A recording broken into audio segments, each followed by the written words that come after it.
اس آیت کریمہ سے شیطان بہت دور بھاگتا ہے، لیکن حیرت کی بات یہ ہے کہ اس پوری آیت کریمہ میں شیطان کا شین نہیں ہے، شیطان کا ذکر ہی نہیں ہے۔ جب اس کا نام نہیں ہے، اس کا ذکر نہیں ہے، تو پھر اس آیت کریمہ سے وہ اتنا بھاگتا کیوں ہے؟ سوال ہے نا جی۔ اور بخاری شریف کتاب بدیل خلق میں امام بخاری رحمہ اللہ ایک روایت لائے ہیں کہ اذا اویت الی فراشک، جب آپ اپنے بستر پر آئیں تو فقرہ آیت الکرسی، آیت الکرسی آپ پڑھ لیں۔ اس کے دو فائدے بتائے گئے، ایک کہ اللہ تبارک و تعالی آپ کے اوپر ایک حفاظت کرنے والا مقرر کر دے گا، آپ کی حفاظت کرے گا، اور دوسرے وَلَا يَقْرُبُكَ الشَّيْطَانُ حَتَّى تُصْبِحَ، صبح تک شیطان آپ کے قریب نہیں آئے گا۔ تو جو میں نے کہا کہ بھئی اس میں تو شیطان کا نام بھی نہیں ہے، شیطان کی شین نہیں ہے، اس کا ذکر ہی نہیں ہے، پھر یہ اس آیت کریمہ سے بھاگتا کیوں ہے؟ کیوں؟ اس کی وجہ یہ ہے کہ پورے قرآن حکیم میں توحید کو جس طرح کھول کھول کر اس آیت کریمہ میں بیان کیا گیا ہے، کسی اور آیت کے اندر اس طرح توحید کو واضح طور پر نہیں بیان کیا گیا ہے۔ ایک ہذا واحد۔ ثانی، اس آیت کریمہ میں بعض لوگوں نے کہا کہ اللہ تبارک و تعالی کے 16 اسماء حسنی ہیں، بعض نے کہا کہ 18 ہیں، بعض لوگوں نے کہا کہ 21 ہیں۔ اب اتنے سارے اللہ تبارک و تعالیٰ کے نام یہاں موجود ہیں اور سب بڑے اہم نام ہیں اس کے، اور اتنے نام کسی اور آیت کے اندر ہیں ہی نہیں، لہذا یہ آیت کریمہ اعظم آیت القرآن ہے، قرآن حکیم کی سب سے عظیم آیت ہے۔ نبی کریم صلی اللہ علیہ وسلم نے حضرت ابی بن کعب سے، جو قاری قرآن تھے، قرآن پر بڑی اچھی نگاہ تھی ان کی اور بہت اچھا قرآن پڑھتے تھے، ان سے ایک دفعہ پوچھا کہ یہ بتاؤ کہ قرآن حکیم کی اعظم آیت کون سی، سب سے عظیم آیت؟ تو انہوں نے پہلے کہا کہ اللہ و رسولہ عالم، اللہ اور اس کے رسول زیادہ جانتے ہیں۔ میں جہاں تک سمجھتا ہوں قرآن حکیم کی سب سے عظیم آیت آیت الکرسی ہے۔ تو نبی کریم صلی اللہ علیہ وسلم نے ان کو شاباشی دیتے ہوئے فرمایا لیہنک العلم ابا المنذر، اے ابو المنذر، جو ان کی کنیت ہے، تمہارا علم تمہیں مبارک ہو۔ جی چلیے اب اس آیت کریمہ کی شرح کرتے۔ سب سے پہلے اللہ تبارک و تعالیٰ کا نام ہے اللہ، یہ ہے نام لو تو دل دھڑکنے لگتا ہے، ایسا نام ہے وہ، کائنات میں یہ نام کسی نے آج تک رکھا ہی نہیں ہے، یہ عجیب بات ہے۔ اللہ نے فرمایا حل تعلم لہ سمیہ، اللہ تبارک و تعالیٰ کا ہم نام جانتے ہو؟ کسی نے کائنات میں اپنا نام اللہ رکھا ہی نہیں ہے، عجیب بات ہے یہ، بالکل یونیک ہے۔ اور اللہ نے اپنے اسی نام اسم الجلالہ سے اس آیت کریمہ کو شروع کیا ہے، اللہ۔ اب بتایا جا رہا ہے کہ اللہ کی تفسیر کیا ہے، تو اللہ خود اپنے نام کی تفسیر فرماتا ہے، لا الہ الا ہو، جی، یا لا معبود بحق سوا، یہ اللہ کی تفسیر ہے۔ اور اللہ کی یہ تفسیر کلمہ توحید سے کی گئی ہے۔ کلمہ توحید کیا ہے؟ لا الہ الا اللہ، نا لا الہ الا ہو، ایک ہی بات ہے۔ تو لا الہ الا اللہ یہ کلمہ توحید ہے، اور اللہ تبارک و تعالی نے اپنے نام کی تفسیر کلمہ توحید سے کی ہے۔ جی، اللہ کون؟ لا الہ الا ہو، اے لا الہ الا اللہ، تو اللہ کی تفسیر کس سے ہوئی؟ کلمہ توحید سے۔ یہ دیکھیے، سب سے پہلی چیز تو یہ۔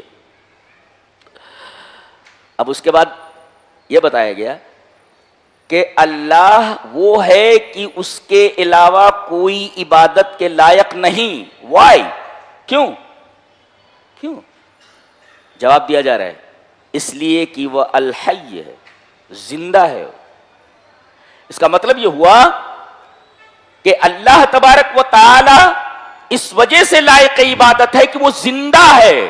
جی، جو مر جائے یا جو عدم سے وجود میں آیا ہو وہ لائق عبادت نہیں ہوتا۔ جی، یہ دیکھیں الحی، تو پہلی صفت الحی لائے گی، کیوں؟ یہ سوال ہے۔ جواب اس کا یہ ہے کہ هذه الصفت تتضمن جمیع الصفات الذاتیہ، اللہ تبارک و تعالیٰ کی جتنی ذاتی صفات ہیں وہ سب اس کے اندر شامل ہیں، الحی کے اندر۔ جی جی، تو سب سے پہلے اسی کو لانا ضروری تھا، اس لیے کہ ذات جو ہوتی ہے صفات سے پہلے ہوتی ہے، لہذا الحی کو پہلے لایا گیا۔ اچھا، جو زندہ ہوتا ہے کبھی کبھی اسے مدد کی ضرورت پڑتی ہے، جتنے زندہ ہیں سب کو مدد کی ضرورت پڑتی ہے، تو کیا اللہ ایسا زندہ ہے جس کو مدد کی ضرورت پڑتی ہے؟ اس شبہ کا جواب دیا گیا القیوم سے۔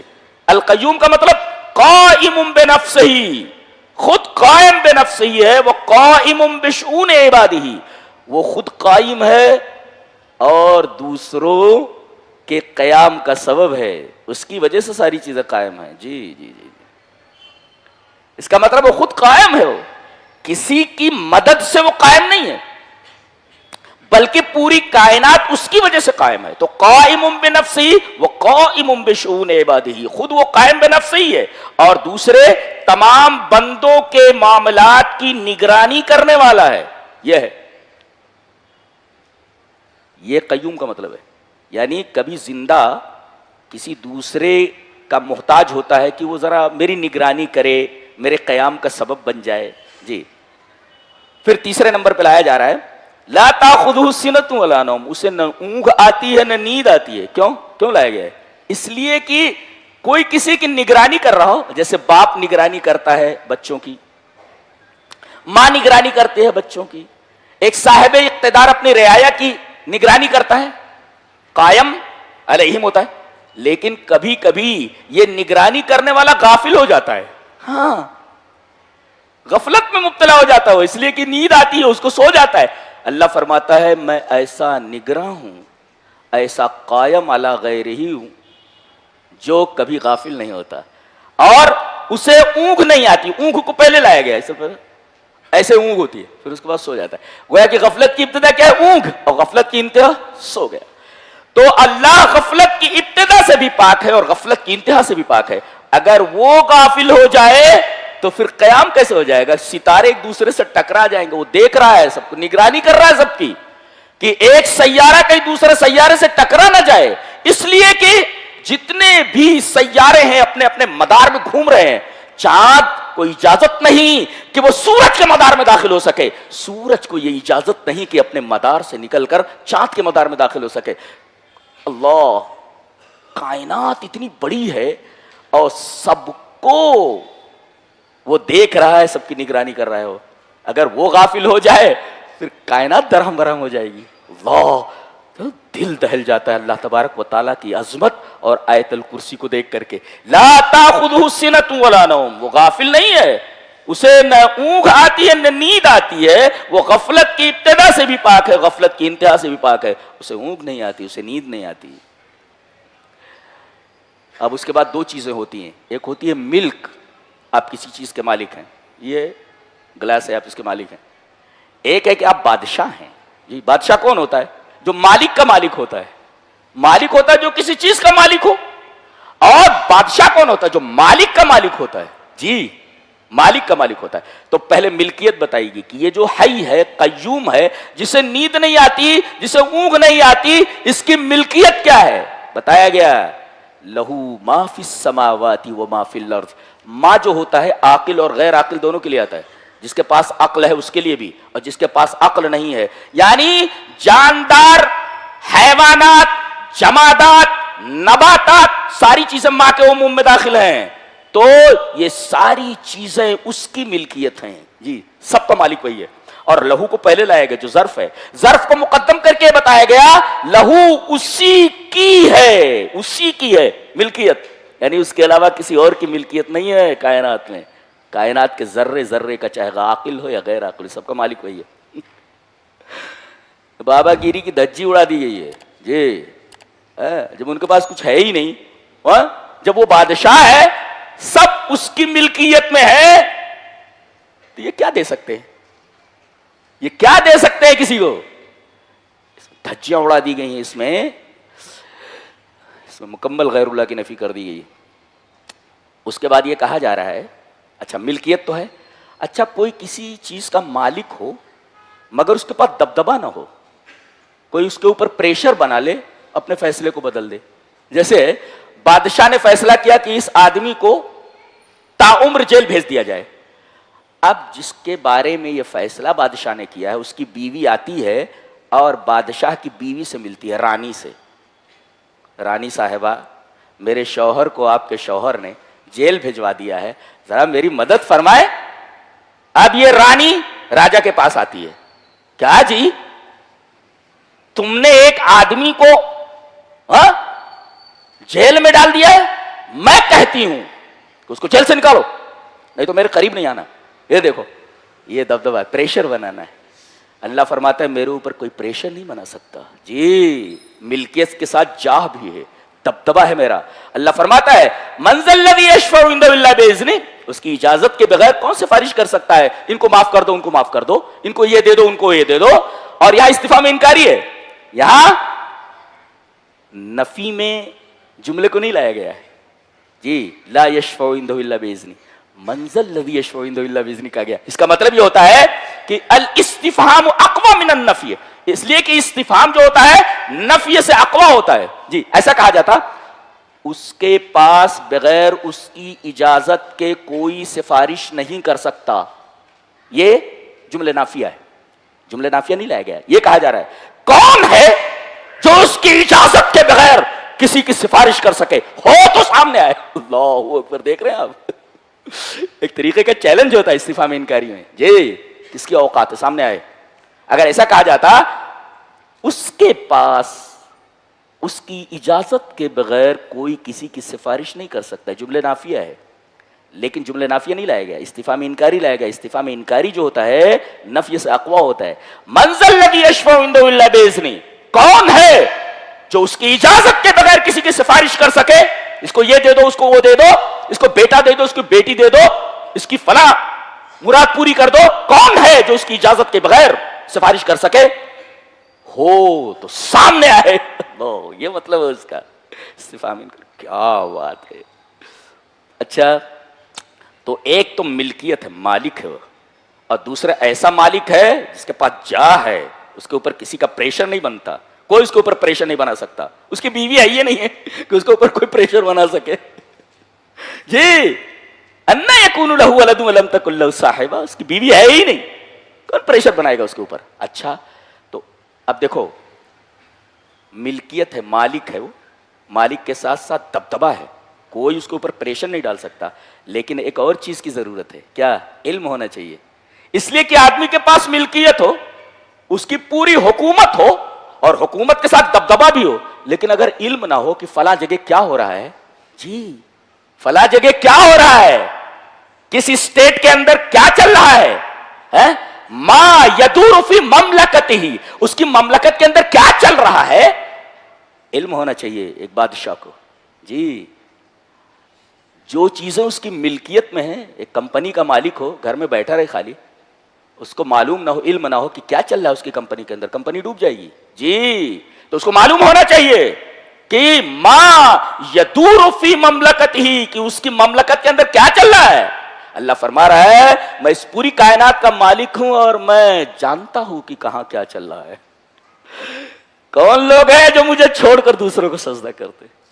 مجھے معلوم ہے.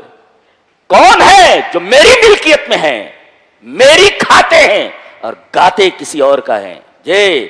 ہم کو معلوم ہے کہاں کیا چل رہا ہے، ہماری پوری نگاہ ان کے اوپر ہے. کائنات کا ذرہ ذرہ میری نگاہوں کے سامنے ہے، یہ علم ہے. تو ملکیت کے لیے ضروری ہے جا ہو، کوئی دبدبا اس کے اوپر نہ ڈال سکے، اتنا اس کے پاس دبدبا. اور تیسرے دبدبے کے ساتھ ساتھ علم ہونا چاہیے. اچھا علم کتنا ہونا چاہیے؟ علم کامل ہونا چاہیے، علم تام. मुकम्मल इल्म होना चाहिए जी, इल्म नाकिस नहीं चलता हो। अगर उसके पास नाकिस इल्म है तो फिर कहीं भी फसाद हो सकता है। इल्म कामिल होना चाहिए। अल्लाह फरमा रहा है मेरे पास इल्म कामिल है, फरमा रहा है यालमु मा बैना अयदीहिम व मा खल्फहुम, वो हाजिर को भी जानता है, माजी को भी जानता है, मुस्तकबिल को भी जानता है। क्या हुआ उसका भी इल्म हमें है, क्या हो रहा है उसका भी इल्म हमें है, और क्या होने वाला है इसका भी इल्म हमें है। हम माजी, हाल, मुस्तकबिल तीनों जमानों के ऊपर निगाह रखे हुए हैं। तीनों जमानों के ऊपर हमारी निगाह है। अल्लाह, इसको कहते हैं इल्म कामिल। अच्छा, अब सवाल पैदा हुआ कि इंसानों के पास भी तो इल्म है। अल्लाह फरमा रहा है दो चीजें हैं, वला युहीतून बिशैइन मिन इल्मिही इल्ला बिमा शा। एक तो जो कुछ इल्म मिला है लोगों को वो अल्लाह की मशीयत से मिला है जी, एक हमारी देन है वो जो मिला है, अल्लाह की मशीयत, बिमा शा, अल्लाह की मशीयत। और दूसरे जो इल्म मिला है थोड़ा मिला है जी, वला युहीतून बिशैइन मिन इल्मिही इल्ला के बाद नकरा लाया गया, और नकरा तहतन नफी हो तो उमूम का फायदा देता है। इल्म थोड़ा है। अभी देखो एक डॉक्टर को देखो, कह रहे हैं कौन है ये, बोले आई स्पेशलिस्ट है। अच्छा, जरा देखिए मेरी आंख में क्या है, देखा, चेक किया, नहीं समझ में आ रहा है। फिर वो बड़े डॉक्टर को रिफर करता है। फिर जब बड़ा डॉक्टर भी हथियार डाल देता तो कहता है अमेरिका ले जाओ, और अमेरिका पहुंचते पहुंचते अमेरिका का डॉक्टर बोलता बीनाई चली गई है? आंख के अंदर जो कुव्वत थी दोबारा ले आना है? एक आर्थोपेडिक सर्जन है, जिंदगी भर उसके ऊपर उसका रिसर्च करता है, लेकिन कभी कभी पैर काटना पड़ता है। वाई, क्यों? इसलिए कि उसके पास इल्म ताम नहीं है, इल्म नाकिस है जी। इसी वजह से एहाते का लफ्ज़ है, वला युहीतून बिशै। इल्म जो दिया गया है, इल्म के लिए एहाता होना चाहिए, इल्म घेरे हुए हो उसको। जब इल्म एहाता किए रहेगा तब आप गलती नहीं कर सकते, और इल्म अगर एहाता न किए हुए हो, घेरे हुए ना हो, तो नाकिस इल्म है। तो अल्लाह फरमा रहा है एक तो मेरी देन है चार किताबें पढ़ करके अल्लाह का इनकार करते बैठे, बोलो अहमक लोग। थोड़ा सा इल्म मिल गया है, चार किताबें साइंसदानों ने पढ़ तो अल्लाह का इनकार करके बैठ गए। अल्लाह फरमा रहा है जितना इल्म तुम्हें दिया गया है वो मेरी मशीयत से दिया गया है, मैंने चाहा तो मिला है, और जो तुम्हें इल्म दिया गया है मामूली इल्म तुमको दिया गया है। कौन तुम, तुम्हारी औकात क्या है? अल्लाह फरमाता है इल्म जो तुम्हारे पास है मेरी देन है, और दूसरे जो कुछ मिला है बहुत थोड़ा तुम्हें मिला है जी। इल्म किसको कहते हैं ये तुम्हें मालूम ही नहीं है। What is knowledge? You don't know.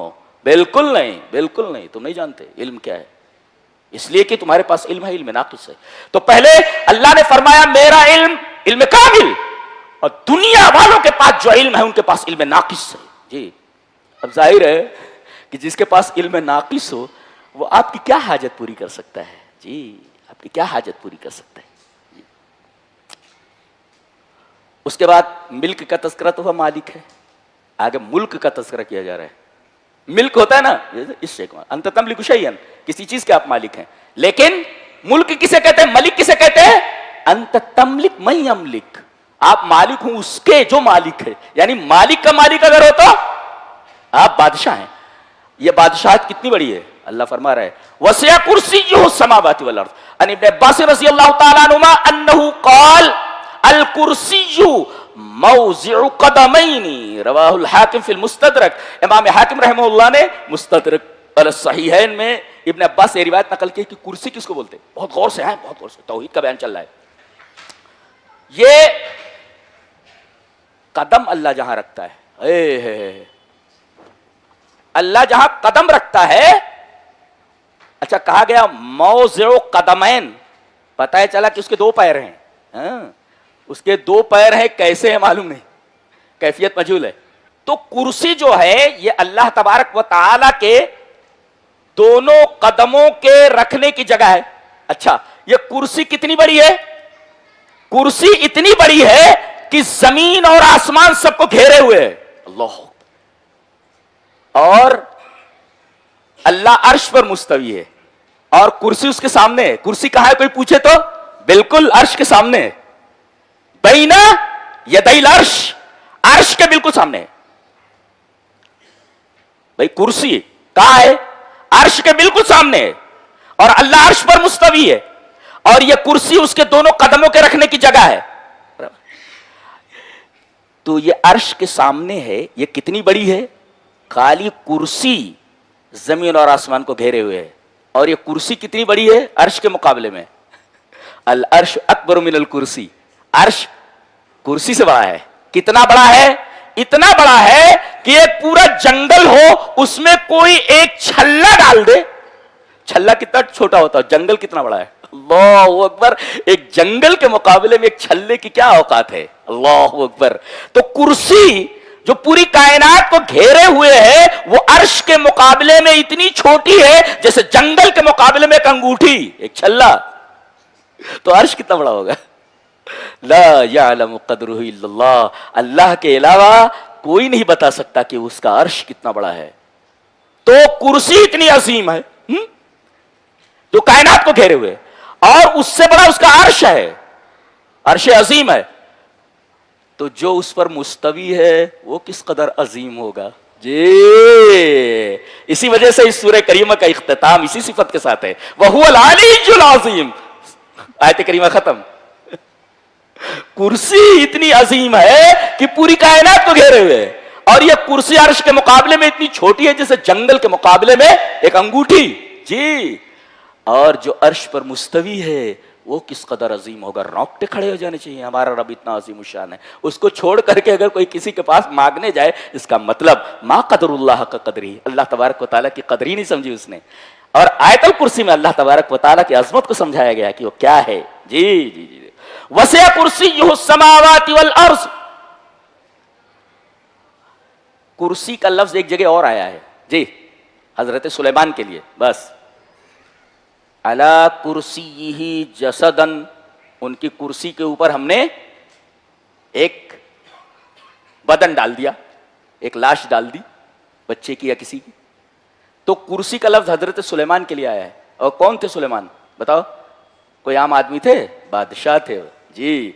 तो बादशाह के लिए जो कुर्सी होती है ना, कुर्सी, अल्लाह तबारक व तआला मलिक, मलिक है वो, उसके लिए कुर्सी है। इन लोगों की कुर्सी तो छोटी मोटी होती है, तख्त छोटा मोटा होता है, और उसकी कुर्सी ऐसे जहां वो पैर मौज़े कदमैन, दोनों कदमों के रखने की जगह इतनी बड़ी है कि पूरी कायनात को घेरे। उससे बड़ा अर्श, अर्श कितना बड़ा है। ला यअलमु क़द्रहु इल्लल्लाह, ला यअलमु क़द्रहु इल्लल्लाह। और जो उस पर मुस्तवी है वो कितना अज़ीम शान है, ये बताया गया। वसिअ कुर्सियुहु समावाति वल अर्ज़, उसकी कुर्सी आसमान और जमीन को घेरे हुए है, घेरे हुए जी। अच्छा, इतनी बड़ी कायनात है, इतनी बड़ी कायनात है, क्या उसको संभालने में उसे तकलीफ हो रही है? लफ्ज कैसे इस्तेमाल किया गया देखो, वला यऊदुहु हिफ्ज़ुहुमा, उसकी हिफाजत उसके ऊपर भारी नहीं है। आदमी एक घर की हिफाजत नहीं कर सकता। बच्चा कहां जा रहा है, बच्ची कहां जा रही है, खुद कहां जा रहे हो पता नहीं। पूरी कायनात का जर्रा जर्रा उसकी निगाहों के सामने है और भारी नहीं है उसके ऊपर। ला यऊदुहु ए ला युस्किलुहु जी। औद का मतलब समझते हैं? औद का वला यऊद, औद का मतलब होता है कोई चीज सीधी हो, ऐसे ऐसे ऐसे कोई चीज सीधी हो और उसके बाद ऐसे झुका दी जाए, ऐसे ऐसे ऐसे झुका दी जाए, इसको कहते हैं औद। औद, औद माने झुकना। जैसे होता है ना, बाज मर्तबा कोई शरीर लड़का मकतब में होता है तो उस्ताद क्या करता है, इधर आ, चल मुर्गा बन जा। अब उसे मुर्गा बना देते हैं, एक सीधी चीज टेढ़ी हो गई, उसके ऊपर 2-3 ईंटें रख देते हैं, दैट इज कॉल्ड औद। तो किसी के ऊपर बोझ लाद दिया जाए तो झुक जाता है। तो अल्लाह तबारक व तआला इतनी बड़ी कायनात का बादशाह है, क्या उसकी हिफाजत उसके ऊपर गिरा है कि वो झुक जाए? ला, नहीं झुकता। वला यऊदुहु हिफ्ज़ुहुमा, पूरी कायनात की हिफाजत उसके ऊपर भारी नहीं है। और उसके बाद अल्लाह की 2 सिफतें बड़ी अजीब व गरीब, देखो पहले, वहुवल अलीयुल अज़ीम। अली बल वज़न फ़ईल सिफत मुशब्बह है, और सिफत मुशब्बह क्या होता है? अस्सिफतुल मुशब्बहतु लाज़िमतुन ला यनफ़क़ु अनहुल मौसूफ जी। ये सिफत मुशब्बह जो होती है मौसूफ से कभी जुदा नहीं होती। इसका मतलब उलू, उलू का मतलब होता है अब उससे ऊंचा कोई ना हो। अल्लज़ी यालू वला युला अलैहि वल अली, अली का मतलब क्या होता है? अल्लज़ी यालू वला युला अलैहि, इतना बुलंद हो उसके ऊपर कोई ना हो, सब उसके नीचे हो। अल्लाह फरमा रहा है कि जब मैं अली हूं, सारी चीजें मुझसे नीचे हैं, तो ऊपर वाले को छोड़ करके नीचे वाले से मांगना है, तुम्हारी बेवकूफी नहीं तो क्या है? अल्लाह अकबर। आदमी हमेशा बड़े से मांगता है? नौकर से नहीं मांगता, मालिक से मांगता है जी। नौकर तो झुका हुआ है। तो अल्लाह अर्श पर मुस्तवी है। तो अल्लाह का अर्श अर्श अजीम जी, और कायनात की सबसे बड़ी चीज है वो, इससे बड़ी मखलूक कोई नहीं है, ज़हन में रखा जाए। और फरिश्ते जो अर्श को उठाए हुए हैं वो एजामुल खल्क हैं, इतनी ताकतवर इतनी अजीम मखलूक कोई नहीं है जी। तो गोया कि अर्श सबसे बड़ी चीज है कायनात में, इससे बड़ी कोई चीज नहीं है, अर्श से बड़ी कोई चीज नहीं है। और उसके बाद जो मखलूक है जो उसको उठाए हुए फरिश्ते वो एजामुल खल्क है, उनसे बड़ी मखलूक कोई नहीं है जो हमलतुल अर्श है जी जी जी, जी। अल्लाहु अकबर। तो अली का मतलब हुआ जो बुलंद है, सब चीजें उसके सामने झुकी हुई हैं। दानत लहुल मौजूदात, पूरी कायनात उसके सामने झुकी हुई है, वो अली। और अजीम का मतलब समझाता हूं। अली का मतलब है बुलंद, बराबर है। अब जो बुलंद होगा उसके सामने सारी चीजें झुकी हुई होंगी ना, छोटी होंगी, अदना होंगी, आला के सामने अदना। इसी वजह से सजदे में हमसे कहा गया है कि क्या कहा जाए, सुबहान रब्बियल आला जी जी, मेरे रब तेरे उलू की इंतहा नहीं है और मेरे दुनू की इंतहा नहीं है जी, तेरी बुलंदी की इंतहा नहीं और मेरी पस्ती की इंतहा नहीं है जी, मेरे रब सुबहान रब्बियल आला।